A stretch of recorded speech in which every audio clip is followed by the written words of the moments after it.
Bon, merci beaucoup. Je sais que c'est un sujet qui me fait la chronique aujourd'hui.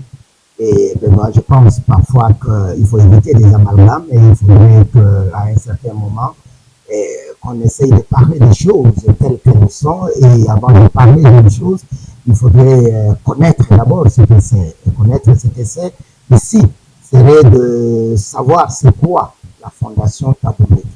En réalité, la Fondation Thabo Mbeki n'est autre que ce qu'on appelle en anglais un think tank, c'est-à-dire un groupe de réflexion, pardon, et un groupe de réflexion a des orientations, c'est-à-dire qu'ils peuvent s'organiser, organiser une conférence sur la paix, en l'occurrence, où on invite des participants.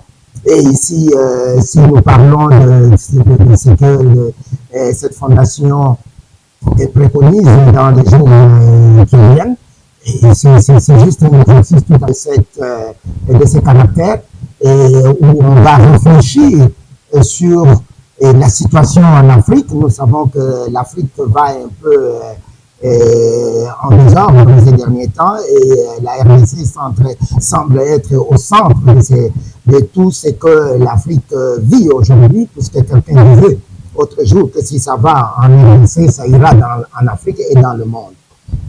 Il y en a certains qui ne veulent pas que ça aille en Afrique, en RDC, et là, Thabo Mbeki, en tout cas pas la personne, mais sa fondation a invité les gens pour réfléchir de manière globale ce qui se passe en Afrique et les ramifications particulières avec la RDC.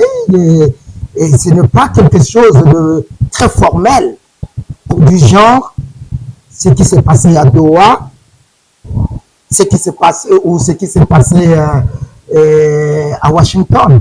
Là, c'est formel. Ce sont des États qui organisent des assises avec un objectif qui sera opposable aux partis. Mais ici, il n'y a pas de partis qui vont subir les recommandations ou les résolutions de ce qui se passera là. Mais il faudra des recommandations qui pourront aider, en l'occurrence la RDC, lors des étapes à venir dans la recherche de la paix dans ce pays qui n'a que trop souffert. Bon, un impact direct, non. Mais il sortira de cette rencontre quelques points de vue des experts, des connaisseurs dans la résolution des conflits et autres qui peuvent être versés dans les mécanismes officiels qui sont mis en place.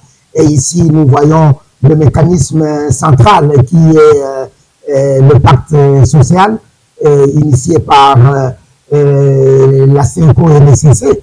Et ces recommandations peuvent aider ceux qui seront ou qui sont dans ces mécanismes à pouvoir avancer dans les discussions ou dans les tractations pour la paix. Parce que ce sera déjà un travail fait de points de vue qui aujourd'hui parfois sont éloignés les uns des autres, mais qui pourront se rapprocher, et cela aidera à ce que les choses avancent vite.